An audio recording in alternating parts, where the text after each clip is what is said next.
Hello everyone, my name is Vivek Sharma and today we will be discussing about three major articles. पहले article में Nobel prize के बारे में बात करेंगे जो फिजिक्स के लिए इस साल मिला है. देन हम डोमेस्टिक इन्वेस्टमेंट के बारे में डिस्कस करेंगे एंड लास्ट में हम बात करेंगे तालिबान रजीम के बारे में. आइए एक एक करके इन आर्टिकल्स को समझते हैं. पहले आर्टिकल का रेलेवेंस आप 2021 के क्वेश्चन से समझ सकते हैं जहां पर क्यूबिट्स के बारे में बात की गई है जो कि क्वांटम कंप्यूटिंग का ही आपका एक पार्ट है. अब देखिए सबसे इंपॉर्टेंट बात ये आती है, अभी तक जो हमारी अंडरस्टैंडिंग थी वो ये थी कि जो क्वांटम फिनोमेना है यानी जो क्वांटम फिजिक्स के बारे में हम बात करते हैं ये आपके सब एटॉमिक या एटॉमिक लेवल पे ऑपरेट करते हैं. मतलब आपके इलेक्ट्रॉन्स के लेवल पे ये ऑपरेट करते हैं एंड इसे नेकेड आईज के साथ हम देख नहीं सकते हैं. अभी हाल फिलहाल में इन तीन साइंटिस्ट ने जॉन क्लार्क, मिशेल डिवॉट एंड जॉन मार्टिन्स, इन्होंने एक एक्सपेरिमेंट कंडक्ट किया और इस एक्सपेरिमेंट में इन्होंने शोकेस किया नहीं हम मैक्रो लेवल पे यानी नेकेड आइज के साथ भी क्वांटम फिनोमेनास को देख सकते हैं. अब इन्होंने क्या किया, इन्होंने ब्रेन जोसेफसन का एक एक्सपेरिमेंट था 1973 का जिसके लिए उन्हें नोबेल प्राइज मिला था. उसी एक्सपेरिमेंट को फिर से रिकंडक्ट किया. अब इस एक्सपेरिमेंट में क्या हुआ कि जैसे मान लीजिए ये एक आपका सुपर कंडक्टर है, बीच में इन्होंने एक इंसुलेटर लगाया और फिर ये एक सुपर कंडक्टर यहां पे लगा दिया. अब पहले एक्सपेरिमेंट में इन्होंने प्रूव किया कि क्वांटम लेवल पे कैसे सब एटॉमिक लेवल पे क्वांटम फिजिक्स ऑपरेट करती है. बट अभी जो ये इन तीनों पर्सन्स ने एक्सपेरिमेंट कंडक्ट किया इन्होंने क्वांटम टनलिंग के बारे में एक्सप्लेन किया. अब क्वांटम टनलिंग क्या होता है इस चीज को समझना बहुत आसान है. जैसे एग्जांपल लीजिए, आप एक बॉल के साथ खेल रहे हैं, आप उस बॉल को हिट कर रहे हैं एक दीवार के ऊपर. अब जैसे ही आप दीवार के ऊपर उस बॉल को फेंकते हो वो बाउंस बैक करती है आपकी तरफ. बट व्हाट इफ वो जो बॉल है उस दीवार के आर पार निकल जाए. मतलब थ्योरेटिक वर्ल्ड में जो चीज पॉसिबल नहीं हो सकती उस चीज को यहां पे पॉसिबल किया गया है. अब क्या पॉसिबल किया गया है उसे समझते हैं. देखो, अगर दो कंडक्टर्स के बीच में आपका इंसुलेटर लगाया जाए तो आपस में कंडक्शन पॉसिबल नहीं होती. बट यहां पे इन्होंने ये शोकेस किया कि ठीक है इसमें कांस्टेंट एनर्जी तो नहीं आ रही है बट आपकी कुछ डिस्क्रीट लेवल पे एनर्जी यहां पर ट्रांसमिट हो सकती है एक लेवल से दूसरे लेवल पे. यानी एक जंप आपको देखने को मिला है एनर्जी स्टेट में एंड इसी इफेक्ट को क्वांटम टनलिंग के नाम से यहां पे बताया गया है. तो कहते कि ये पहला एक्सपेरिमेंट था जहां पर हमने मैक्रो लेवल पे एक बड़े लेवल पे जहां पर हम नेकेड आई से चीजों को ऑब्जर्व कर सकते हैं उस लेवल पे इसे कंडक्ट किया गया एंड इसी वजह से इस साल का नोबेल प्राइज जो मिला है इनको मिला है. अब यहां पे कहीं ना कहीं क्लासिकल और आपकी क्वांटम रेल्म के बीच में ये ब्रिज करेगा. कहीं ना कहीं अभी तक जो माना जाता था कि भी क्वांटम सिस्टम को हम देख नहीं सकते वो चीज यहां पर नकार दी गई. कहीं ना कहीं क्वांटम कंप्यूटिंग में ये चीज यूज होगी जहां पर क्यूबिट्स आपके अब पॉसिबल हो पाएंगे. इसका सुपर कंडक्टिविटी में भी यूज रहेगा एंड मोर ओवर मेट्रोलॉजी में प्रिसीजन के लिए भी ये काम आ सकता है. तो ये चीजें आपको यहां पे याद रखनी है. आइए अब बात करते हैं सेकेंड क्वेश्चन की, सेकेंड आर्टिकल की. क्वेश्चन क्या है यहां पे, 2020 में यूपीएससी ने आपसे पूछा था कि इन्वेस्टमेंट का मतलब क्या होता है इकोनॉमी में, कि कैसे ये कैपिटल फॉर्मेशन के लिए हेल्प करती है और कौन से ऐसे आपके फैक्टर्स हैं जिसे हम कंसीडर करें जहां पर कंसेंशनल एग्रीमेंट को हम करते हैं between public entity and private entity. तो इन्वेस्टमेंट के बारे में यूपीएससी ने पूछा. अब इन्वेस्टमेंट की अगर बात की जाए तो जीडीपी में एक फॉर्मूला आता है चिक्सवी, दैट इज सी फॉर आपका प्राइवेट कंजम्पशन जैसे आप और मैं कुछ भी कंज्यूम कर रहे हैं, I for investment public private दोनों आ सकती है, जी फॉर गवर्नमेंट एक्सपेंडिचर एंड यहां पर एक्स माइनस एम ये आपका नेट एक्सपोर्ट को डिपिक्ट करता है. तो यहां पे प्राइवेट बिजनेसेस के पास 15 साल का सबसे ज्यादा बड़ा आपको कैपिटल देखने को मिल रहा है, मतलब ऑल टाइम हाई पे है. तो कहा यह जा रहा है कि गवर्नमेंट और प्राइवेट दोनों को मिलके यानी यहां पे कोशिश करनी चाहिए कि इन्वेस्टमेंट कैसे हम बेटर कर सके इंडिया के अंदर. तो इसमें गवर्नमेंट को इंडिया इंक के साथ मिलके काम करना होगा. तो तो कहते हैं इससे क्या आपको फायदा देखने को मिलेगा, कहते हैं इससे ग्रोथ मल्टीप्लायर इफेक्ट देखने को मिलेगा, जहां पर प्राइवेट इन्वेस्टमेंट आपकी कहीं ना कहीं प्रोडक्शन कैपेसिटी को इंक्रीज करेगी, जिससे जीडीपी और तेजी से ग्रो करेगी। इससे जॉब क्रिएट होगी एंड कहीं ना कहीं इससे आपकी जो एम्प्लॉयमेंट आप जनरेट कर रहे हो, जॉब क्रिएट होगी, इससे कंजम्पशन भी आपकी इंक्रीज होगी। ऑल्दो शॉर्ट टर्म में आपको इन्फ्लेशन देखने को मिल सकता है, बट लॉन्ग टर्म में आपकी सप्लाई कैपेसिटी इंक्रीज करेगी, इससे इन्फ्लेशन ऑटोमेटिकली कम हो जाएगा। अब क्योंकि आप फॉरेन कैपिटल के ऊपर डिपेंडेंट नहीं है, तो आपके पास एक स्ट्रॉन्ग प्राइवेट इन्वेस्टमेंट के साथ आप पब्लिक स्पेंडिंग के ऊपर भी अपनी डिपेंडेंसी कम कर पाओगे एंड फॉरेन जो आपकी कैपिटल के ऊपर डिपेंडेंसी है उसको भी कम कर पाओगे। मोर ओवर, जब प्राइवेट सेक्टर इन्वेस्ट करेगा तो R&D भी प्राइवेट सेक्टर की इनहैंस होगी, जिससे इनोवेशन और बेटर होगा इंडिया के अंदर।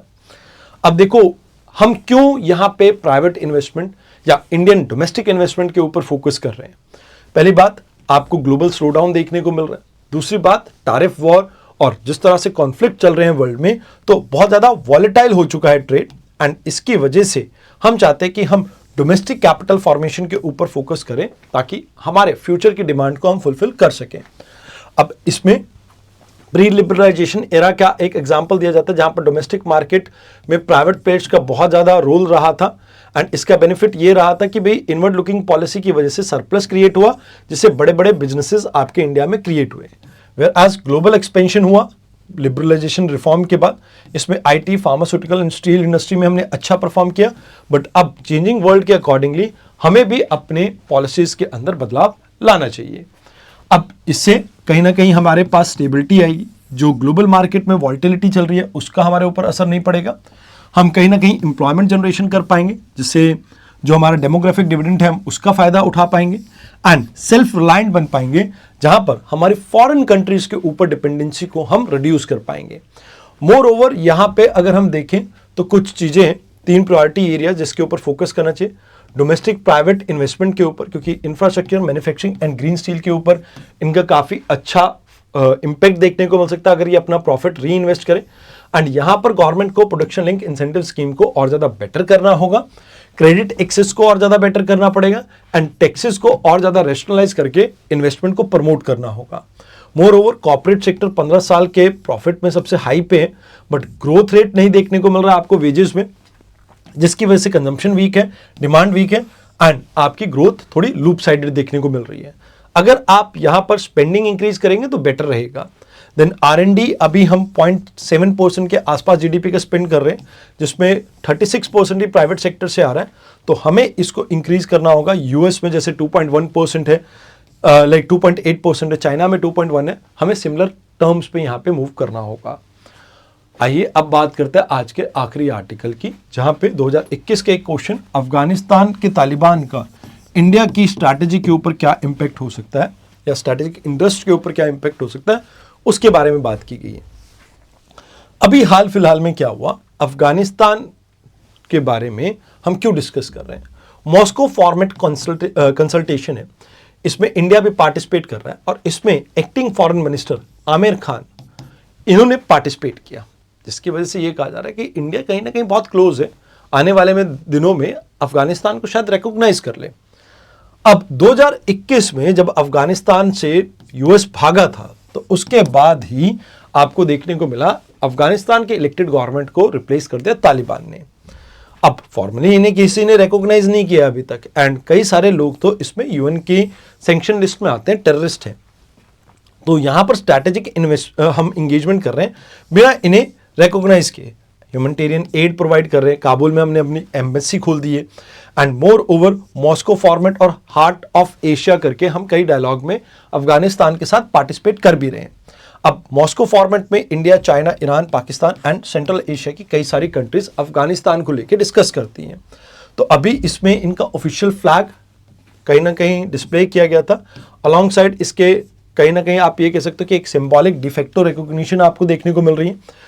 मोर ओवर, मॉस्को जो फॉर्मेट कंसल्टेशन हुई थी उसमें विनय कुमार ने ये मीटिंग अटेंड की थी एंड इसमें फॉरेन मिनिस्टर भी मौजूद थे अफगानिस्तान के, जिसकी वजह से ये अटकलें लगाई जा रही हैं कि हो सकता है बहुत जल्द इंडिया अफगानिस्तान को रिकॉग्नाइज करे। वैसे अभी रिसेंटली एक खबर आपको और भी देखने को मिली थी कि यूनाइटेड नेशन सिक्योरिटी काउंसिल की सैंक्शन लिस्ट में ये जो आते हैं person, that is your Aamir Khan, तो यहाँ पर इनको कहीं ना कहीं स्पेशल ट्रैवल क्लियरेंस यहाँ पर दी गई है एंड इंडिया इन्हें होस्ट करने वाला है अभी नेक्स्ट लेवल पे भी। मतलब आप ये देखिए 10 अक्टूबर के आसपास इनकी एमजे शंकर के साथ मीटिंग होने वाली है। वैसे कहीं ना कहीं ये शिफ्ट है हमारी थॉट प्रोसेस में भी। अब इसके इम्प्लीकेशन ये है कि भाई हम रीजनल स्टेबिलिटी को प्रमोट करना चाहते हैं, जहां पर हम अफगानिस्तान को फिर से ये टेरर हेवन नहीं बनने देना चाहते। मोर ओवर पाकिस्तान की डोमिनेंस को भी काउंटर करना है एंड इसका डिप्लोमेटिक एंड पॉलिसी इंप्लीकेशन ये है कि अभी भी हम इन्हें रिकॉग्नाइज नहीं कर रहे हैं, बट फंक्शनल इंगेजमेंट मेंटेन किए हुए जैसे रशिया, चाइना और ईरान ने की हुई है। तो इससे कहीं ना कहीं तालिबान के जो पार्टिसिपेशन है इससे हमें कोई प्रॉब्लम नहीं है। बस हम ये चाहते हैं कि तालिबान की जो धरती है, अफगानिस्तान की जो धरती है, वो हमारे अगेंस्ट यूज ना हो। अब यहाँ पे हमें ये भी समझना होगा कि यूएन के नॉर्म्स के अकॉर्डिंगली हमें इन्हें इनके साथ आगे अपने रिलेशन को मेंटेन करना होगा एंड मोर ओवर हमारे कहीं ना कहीं इकोनॉमिक एंड कनेक्टिविटी इश्यूज भी हैं, इंटरेस्ट भी हैं। जैसे इंटरनेशनल नॉर्थ साउथ कॉरिडोर है, चाबार पोर्ट है, सेंट्रल एशिया का एक्सेस है, वो डिपेंड करता है अफगानिस्तान के ऊपर एंड मोर ओवर हमने बिलियंस ऑफ डॉलर की यहाँ पर इन्वेस्टमेंट कर रखी है, जैसे अफगानिस्तान में पार्लियामेंट की डेवलपमेंट में और कई सारे इनिशिएटिव में। तो उसको भी सिक्योर रखना हमारे लिए काफ़ी इंपॉर्टेंट है एंड इंडिया और इसके आसपास के रीजन में स्टेबिलिटी और पीस के लिए भी अफगानिस्तान के साथ कांस्टेंट एक डिस्कशन बहुत ज़रूरी रहेगा। तो अभी हमें कहीं ना कहीं अपनी अप्रोच को कैलिब्रेटेड रखना चाहिए। मतलब आप सीधा जाके उसके साथ डायरेक्टली इंगेज ना कीजिए, ठीक है, फॉर्मली रिकॉग्नाइज ना कीजिए, बट उसके अलावा रिलेशन अच्छे मेंटेन करके रखो।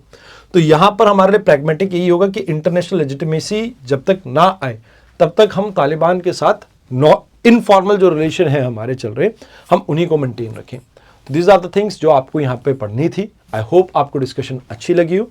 अगर डिस्कशन अच्छी लगी हो तो लाइक बटन जरूर से दबाना। मिलते हैं कल एक नई वीडियो के साथ। धन्यवाद।